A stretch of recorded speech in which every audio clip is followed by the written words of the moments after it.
Death of a partner और retirement of a partner दोनों में ही एक सिमिलैरिटी है, and that is one partner takes an exit from the business. For example, अगर हम बोल रहे हैं कि एक पार्टनरशिप फर्म है जिसमें 3 पार्टनर थे एंड समहाउ सी यहां से रिटायर हो जाता है, तो इस पार्ट को हम बोलते थे रिटायरमेंट ऑफ अ पार्टनर. इसमें हुआ क्या कि सी ने एग्जिट ले लिया बिजनेस से, एंड सी के जाने के बाद कौन रह गया, सिर्फ ए और बी रह गए. So A and B will constitute a new firm with a new partnership deed with new terms and conditions, और वो बिजनेस कंटिन्यू करेंगे, और सी रिटायर हो गया. अगर मैं यहां पर ये बोलूं कि there is a firm of A B and C wherein a partner C dies, partner C की डेथ हो जाती है, पार्टनर सी मर जाता है, उस केस में भी क्या हुआ, उस केस में भी तो पार्टनर सी का एग्जिट ही हो गया ना बिजनेस में से, कि सी अब बिजनेस में से तो निकल गया बाहर, एंड सी के जाने के बाद अगेन ए और बी ही पार्टनरशिप फर्म चलाएंगे. So in both cases whether C retires on his own will or whether C dies, दोनों ही सिचुएशंस सेम है, बिकॉज दोनों ही सिचुएशन में एक पार्टनर का एग्जिट होना है. क्लियर है? बट इन दोनों में एक डिसिमिलैरिटी है, which is in case of retirement the date can be planned. यानी कि जब सी ने बिजनेस में से रिटायर होना है तो सी ये रिटायरमेंट को प्लान कर सकता है. फॉर एग्जाम्पल, अगर आज की डेट चल रही है जुलाई और सी को लगता है कि मुझे रिटायर होना है बिजनेस में से, तो he can still wait till 30th of September, और he can wait till December, और he can wait till the end of the year to retire from the firm. But in case of death of a partner ऐसी कोई planning नहीं करी जा सकती कि मैं कौन सी डेट पे बिजनेस में से निकल जाऊं बाहर. So in case of retirement yes, the date of exit can be planned, but in case of death it is unplanned. अब अगर आपने रिटायरमेंट के जितने भी क्वेश्चंस करे अभी तक, उनमें एक चीज आपने देखी होगी कि हर वक्त वहां पर वो लिखता है कि C retires on 31st of March 2020, या लिखता है C retires on 31st of December.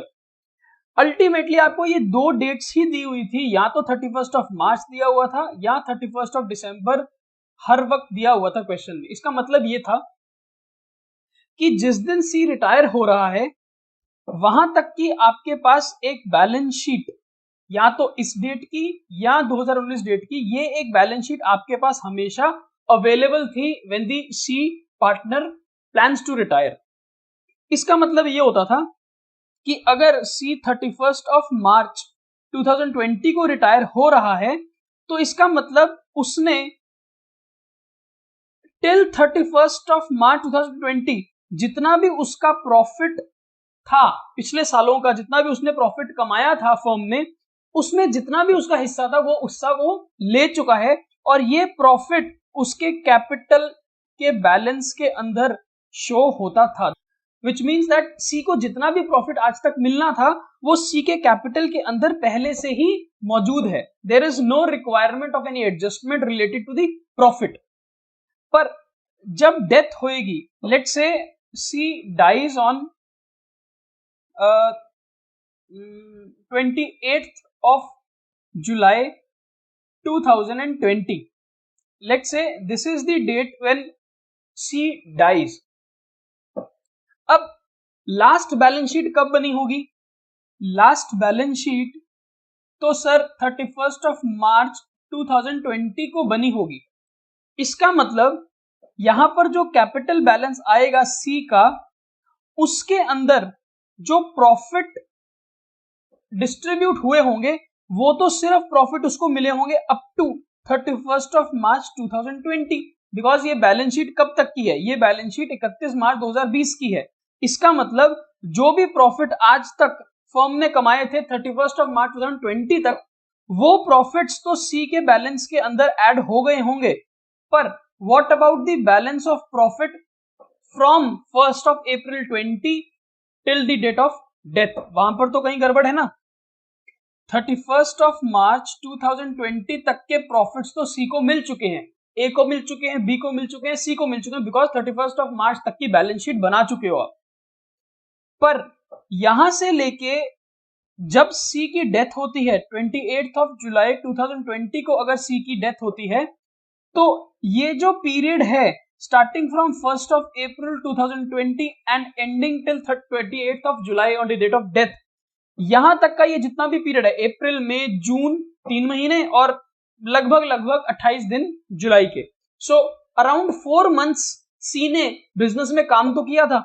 ये जो 4 मंथ्स सी ने बिजनेस में काम किया था, इसका प्रॉफिट और लॉस ये सी को मिलना तो चाहिए, because C was alive till 28 July 2020.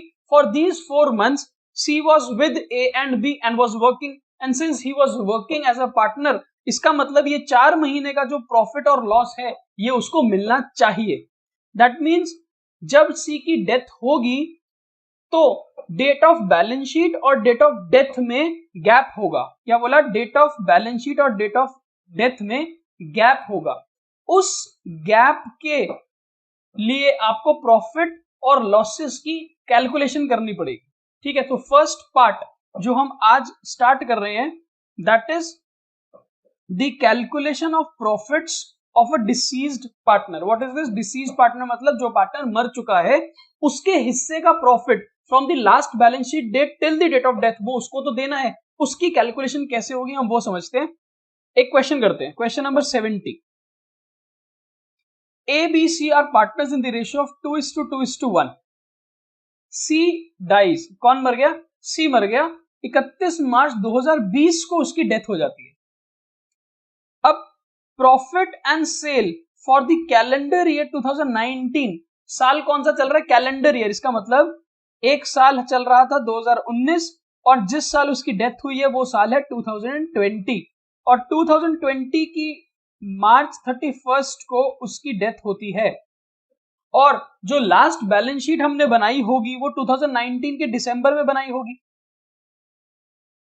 Right? सो इसका मतलब क्या हुआ कि ए बी सी पार्टनर थे 2:2:1 की पार्टनर प्रॉफिट शेयरिंग रेशियो में। लास्ट बैलेंस शीट जो बनी है इनकी वो बनी है 31 दिसंबर 2019 को। यहां तक के प्रॉफिट्स एबीसी को मिल चुके हैं बिकॉज बैलेंस शीट बन चुकी है। पर यहां से लेके जब सी की डेथ होती है, सी की डेथ की डेट क्या है? 31 मार्च 2020। That means this is the period of 3 months. तो 3 महीने बीत चुके थे पिछली बैलेंस शीट के जब सी की डेथ होती है। और क्वेश्चन ने हमको क्या बोला? क्वेश्चन ने बोला कि 2019 ईयर की हमारी सेल और हमारी प्रॉफिट कितना था। 2019 में हमारा प्रॉफिट था 1 लाख रुपए का और सेल थी 10 लाख रुपए की। So sale was 10 lakhs and profit was 1 lakh, right? Sales during January to March 2020, ये कौन सा पीरियड है? जब सी जीवित था। उस पीरियड में हमारी सेल कितनी है? 1,50,000 की। दैट मीन्स ये जो 3 महीने का पीरियड है, इस पीरियड में सेल कितनी है? 1,50,000 की, right? You are required to calculate the share of profit of C up to the date of death. बहुत सिंपल सी बात है। देखो, सी जितने टाइम के लिए इस साल में जीवित था और हमारे साथ काम कर रहा था, उस 3 महीने के पीरियड का प्रॉफिट भी उसको मिलना चाहिए। और क्वेश्चन आपसे बोल रहा है कि उस 3 महीने का प्रॉफिट उसको कैलकुलेट करके बताओ कि उसके परिवार को कि उसका कितना प्रॉफिट बनता है। नाउ क्वेश्चन हमको अगर इस 3 महीने की बैलेंस शीट बनाने को बोल देता विद ऑल द डेटा, यानी कि 31 मार्च 2020 को अगर वो मुझे एक ट्रायल बैलेंस दे दे, सो मैं उस ट्रायल बैलेंस से पीएनएल अकाउंट बना लूंगा, बैलेंस शीट बना लूंगा और फिर पीएनएल एप्रोप्रिएशन अकाउंट बना सकता हूं 31 मार्च 2020 का। पर क्वेश्चन हमको ऐसा कोई भी डेटा नहीं दे रहा बिकॉज ऐसा डेटा अवेलेबल हमारे पास होता ही नहीं है नॉर्मल सिचुएशन में। देखो, नॉर्मल सिचुएशन क्या थी? नॉर्मल सिचुएशन थी कि एबीसी काम कर रहे थे और अगर साल खत्म हुआ पिछला 31 दिसंबर 2019 को, वहां पर उन्होंने अपनी एक बैलेंस शीट बनाई और पिछले साल का जो भी प्रॉफिट लॉस था उसका बंटवारा कर दिया। And they started with the new year which is called 2020। अब 2020 साल चल रहा है और साल के बीच में 31 मार्च को जाके सी की डेथ हो जाती है। Again this is an unplanned event, कभी भी डेथ हो सकती है। तो 31 मार्च को अगर उसकी डेथ हो गई तो क्या 31 मार्च को ए और बी को पता था कि उसकी डेथ हो जाएगी, कि हमको बैलेंस शीट भी बनानी चाहिए, यहाँ पर हमको अपने प्रॉफिट और लॉसेस का सारा हिसाब कर लेना चाहिए? ऐसा किसी को नहीं पता होता, because this is unplanned event. इसका मतलब क्या है कि इन 3 महीनों का प्रॉफिट हमको नहीं पता, and it will take some time to calculate this profit. अब इतना टाइम हमको वेस्ट नहीं करना होता, बिकॉज जब सी की डेथ होती है तो सी के घर वाले, सी के जो भी वाली वारिस है या सी का जो भी लीगल हायर है, वो आएगा ए और बी के पास, और ए और बी को क्या बोलेगा? ए और बी को बोलेगा कि जो भी सी का प्रॉफिट एंड लॉस बनता था, जो भी सी का पैसा लगा हुआ था बिजनेस में, जो भी सी की गुडविल थी बिजनेस की, वो सी के जितना भी पैसा था वो सारा पैसा आप मुझे दे दो और मैं एग्जिट लेके चले जाता हूं। ऐसा ही होगा ना, बिकॉज सी तो अब है नहीं, सी के रिलेटिव आके ये सारी सेटलमेंट करेंगे। एंड देखो, सी के relatives can not wait for the next 9 months to frame a balance sheet on 31st of December 2020। वो 9 महीने थोड़ी वेट करेंगे कि आप एक बैलेंस शीट बनाना, जब बैलेंस शीट बन जाएगी तो हम इन 3 महीनों का हिसाब कर लेंगे, ऐसा कोई वेट नहीं करेगा। सो यहां पर होगा क्या, logically and practically what happens in the case of death is, इस 3 महीने का हम प्रॉफिट एस्टिमेट करेंगे। तो हम क्या करने वाले हैं, हम एक एस्टिमेट करने वाले हैं कि इन 3 महीनों में कितना प्रॉफिट अनुमान के हिसाब से एक एस्टिमेट के तौर पे पूरी फर्म ने कमाया होगा। जितना भी प्रॉफिट कमाया होगा उसमें, जितना भी प्रॉफिट कमाया उसमें सी का शेयर हम एस्टिमेट करके सी को दे देते हैं। ए और बी को उनका शेयर देने की जरूरत नहीं है, बिकॉज ए और बी तो जीवित हैं, they can wait till 31st of December 2020, और वो पूरे साल का प्रॉफिट कैलकुलेट करने की क्षमता रखते हैं, एंड दे विल कैलकुलेट। सिर्फ यहां पर हमको एस्टिमेट किसका शेयर करना है, सी का शेयर करना है। जो बाकी के जीवित पार्टनर है, continuing partner, they can wait till the year end to calculate the actual profit. Clear हुआ?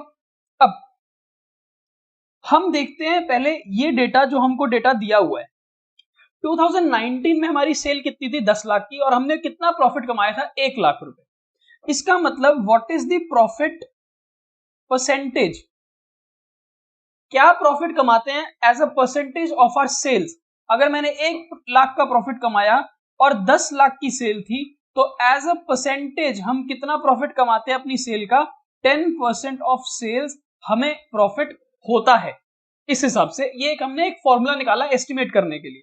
सो हमने बोला अगर हमारी सेल 10 लाख है और हमने पिछले साल 1 लाख प्रॉफिट कमाया है पूरे साल में, तो इसका मतलब we earned 10% on the sales as our profit. तो बड़ी सिंपल सी बात है, इन 3 महीनों में हमने कितनी सेल करी, 1,50,000 की सेल करी। सो अगर हमारी सेल 1,50,000 है और हम 10% प्रॉफिट कमाते हैं as per the previous years figures, तो इसका मतलब इस साल हमारे को प्रॉफिट इन 3 महीनों में कितना हुआ होगा, हम ये एस्टिमेट कर रहे हैं कितना प्रॉफिट हमको हुआ होगा इन 3 महीनों में, दैट इज 15,000। सो अगर 3 मंथ्स में प्रॉफिट हमें 15,000 का हुआ, तो ये प्रॉफिट किस किस का था, ये प्रॉफिट तो ए, बी और सी का कंबाइंड था। हमें किसका प्रॉफिट निकालना है, हमें सिर्फ निकालना है सीज शेयर। सी का शेयर कितना था, सी का शेयर था 1/5। सो सी ने ऑन एन एस्टिमेट इन 3 महीनों में कितना प्रॉफिट लेना चाहिए, सी को 3,000 रुपए लेना चाहिए।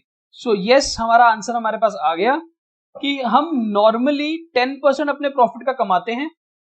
इस 3 महीनों के पीरियड में हमने 15,000 कमाया होगा, और उस 15,000 में सी का शेयर कितना होगा, 3,000 रुपए। ये हम पैसा सी के जो रिलेटिव होंगे उनको दे देंगे। अब ये जो पैसा हमने 3,000 रुपए कैलकुलेट करा, इसकी जर्नल एंट्री क्या बनेगी, इसकी जर्नल एंट्री बनेगी ये पैसा हमने किसको देना है, सी को देना है, तो टू सीज कैपिटल अकाउंट 3,000, और यहां पर हम एक डमी अकाउंट का यूज करेंगे जिसको हम क्या बोलेंगे, P&L सस्पेंस अकाउंट। ठीक है, हम यहां पर डेबिट करने के लिए एक डमी अकाउंट यूज कर रहे हैं, P&L suspense account. P&L suspense account का मतलब यह है कि अभी हमने सी का जो प्रॉफिट है वो प्रॉफिट सी को दे दिया है, पर जब साल पूरा होगा, फुल ईयर का हम प्रॉफिट एंड लॉस अकाउंट बनाएंगे, जब हम प्रॉफिट एंड लॉस अकाउंट बनाएंगे तो वहां पर हमारे को पूरे साल का एक्चुअल प्रॉफिट नजर आ जाएगा। लेट्स से पूरे साल के बाद पता चला कि हमने टोटल 1,20,000 रुपीज कमाए हैं टोटल पूरे साल में, जैन टू दिसंबर। अब इस 1,20,000 में से आपने सी को तो 3,000 पहले दे दिए ना, अब थोड़ी दोगे सी को पैसे, तो आप क्या करोगे, अब ये जो पीएनएल सस्पेंस अकाउंट आपने डेबिट किया है इसको यहां पर माइनस करके क्लोज कर दोगे, और जो बचा हुआ प्रॉफिट होगा 1,17,000, वो प्रॉफिट आप पीएनएल एप्रोप्रिएशन अकाउंट में लेके जाओगे, जहां पर ए और बी को ये पैसा बांट के दे दोगे। ठीक है, so what is this PNL suspense? PNL suspense is a dummy account which is used to give credit to the deceased partner for his share of profit। और ये पीएनएल सस्पेंस अकाउंट हम कब बंद करेंगे? जब पूरा साल हो जाएगा। पूरे साल के बाद जब हमारा प्रॉफिट एंड लॉस अकाउंट बन जाएगा, हमें प्रॉफिट पता चल जाएगा, उस प्रॉफिट में से हम पीएनएल सस्पेंस का बैलेंस माइनस करके बचे हुए प्रॉफिट्स को पीएनएल एप्रोप्रिएशन में लेके जाके कंटिन्यूइंग पार्टनर ए और बी में डिवीजन कर देंगे। क्लियर? एक और क्वेश्चन करते हैं।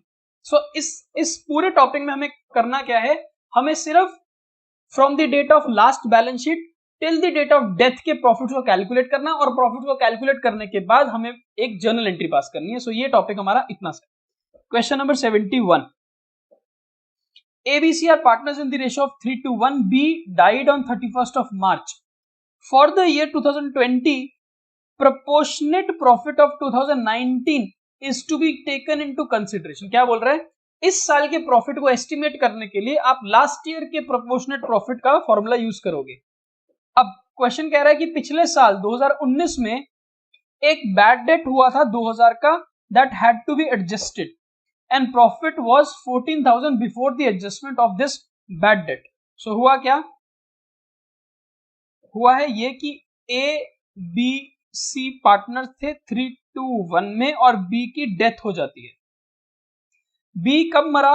31st ऑफ मार्च 2020 को, और पिछली बैलेंस शीट कब बनी थी? 31 दिसंबर 2019 को। 2019 में हमारा नेट प्रॉफिट कितना था? 14,000 रुपए। लेकिन क्वेश्चन ने बोला है कि अभी 2,000 रुपए का ऐसा प्रॉफिट, 2,000 रुपए का एक बैड डेट है जिसकी एडजस्टमेंट आपको अभी करनी है, और ये जो 14,000 का प्रॉफिट है this is before that adjustment. तो हम क्या करेंगे, इसमें से एक बैड डेट की फिगर को माइनस करेंगे, तो हमारे पास 2019 का फाइनल नेट प्रॉफिट आ जाएगा। यानी कि 2019 साल में, पूरे साल में हमने 12,000 रुपए कमाए। सो इसका मतलब 12 महीनों में अगर हम 12,000 रुपए कमाते हैं, हर महीने में हमने कितना पैसा कमाया होगा? इसका मतलब प्रोपोर्शनेट 1,000 रुपए। और ये कितना पीरियड है जिस पीरियड का हमें एस्टिमेट करना है? 3 मंथ्स। सो इसका मतलब 3 मंथ्स ऑफ दिस ईयर हमने कितना पैसा कमाया होगा? 3,000 रुपए। ये 3,000 रुपए हमारे इस 3 महीनों का प्रॉफिट है on the basis of proportionate profit of last year. So अगर पूरे 3 महीनों में हमने 3,000 रुपए कमाए, तो इस 3,000 में बी का शेयर कितना है? 2/6, 1/3 विच इज 1,000। ये है पैसा जो हमें बी को देना है। एंट्री क्या बनेगी? PNL suspense account debit to B's capital account 1,000। ठीक है, next question. ABC are partners in the ratio of 3:1. A died on 31st of March. The partnership provided that, अभी लिख लेते हैं पहले, ABC are partners in the ratio of 3:1. A dies on 31st of March. So A की death होती है 31st of March 2020 को, और लास्ट बैलेंस शीट हमारी कब बनी थी? 31st of December 2019 को। The partnership deed provided that the share of profit till the date of death will be estimated at the sum calculated on the average of last 3 completed years profit। तो क्या बोल रहे हैं, कि जब किसी partner की डेथ होगी तो डेथ तक के, till the date of death तक के जो प्रॉफिट होंगे उसकी एस्टिमेट हमें कैसे निकालना है, पिछले 3 सालों का एवरेज प्रॉफिट के बेस पे एस्टिमेट करना है. The books showed the profit for the last 3 calendar years, 10,000, 10,000, 16,000, 15,200, 18,000. ये पिछले 5 साल के कैलेंडर ईयर का प्रॉफिट है. हमें कितने साल के कैलेंडर ईयर का प्रॉफिट निकालना है? हमें निकालना है 3 साल के कैलेंडर ईयर का प्रॉफिट. अब कौन से कैलेंडर ईयर्स लोगे आप? 1, 2, 3 लोगे कि 3, 4, 5 लोगे? आप 3, 4, 5 लोगे जो लेटेस्ट ईयर्स होते हैं. सो हम इस साल और इस साल को कंसिडर करेंगे और उस बेस में हम प्रॉफिट को कैलकुलेट करेंगे. 16,000, 15,200 और 18,000. तो 16,000, 15,200 और 18,000, ये 3 सालों की हमें एवरेज निकालनी है. ये एवरेज जब आप निकालोगे तो ये कितनी आएगी?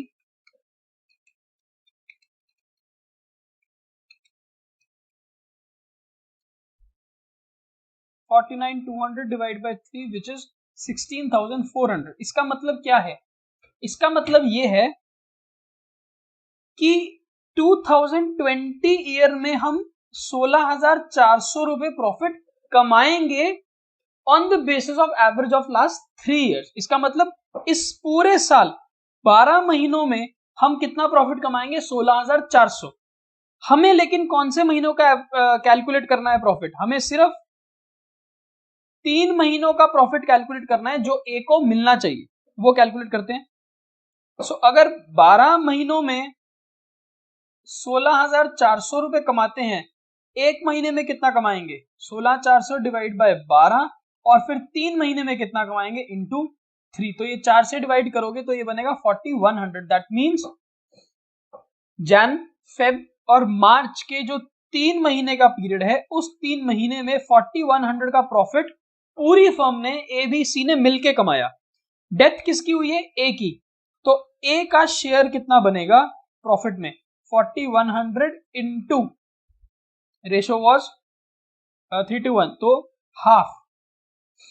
2,050 is the profit which should be given to A on his death. ठीक है. एंट्री क्या बनाओगे? एंट्री बनेगी sir P&L suspense account debit 2,050 to A's capital account 2,050. Clear है? आगे चलते हैं. From the following information estimate the share of deceased partner in the profits from the accounting date till the date of death. क्या बोल रहा है? आपको estimate करना है जो पार्टनर की डेथ हुई है उसको कितना प्रॉफिट देना है from the last balance sheet accounting date till the date of death. उसने साल दिया है 2019 जिसमें हमने सेल करी थी 4 लाख की. तो हमारे पास डेटा आ गया. 2019 ईयर में हमने सेल करी थी 4 लाख रुपीस की. प्रॉफिट हमने कमाया था उस साल में 80,000 का.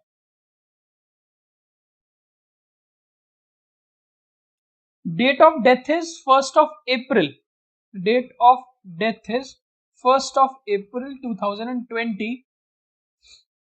Sales from 1st January till 31st of March और टिल द डेट ऑफ डेथ हमने कितनी सेल करी है? 70,000 रुपए.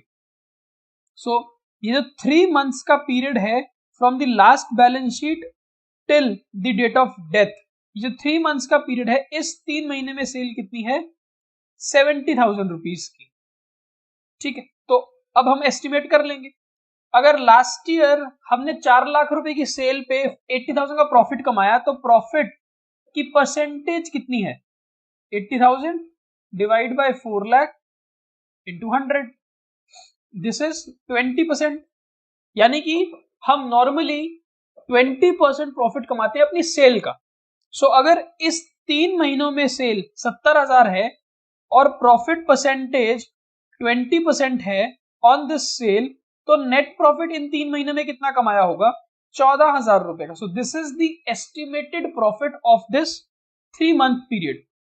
ठीक है. तो 14,000 हमारा 3 महीने का प्रॉफिट है और ये प्रॉफिट किसका है? सभी का है. हमने ये देखना है जो पार्टनर की डेथ हुई है उसका शेयर कितना था. The share of the deceased partner is 2/5। इसका मतलब इस 14,000 का 2/5 आपको उस पार्टनर को देना है। कितना बनेगा ये? 2/5 is 40%।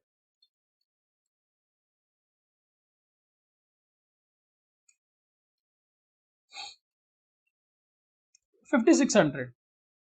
So 5,600 is the profit that is to be given to the deceased partner। Entry आपको समझ आती है, एंट्री क्या बनेगी? P&L suspense account debit to ये जो भी पार्टनर का नाम है, टू X, Y और Z कैपिटल 5,600। ठीक है।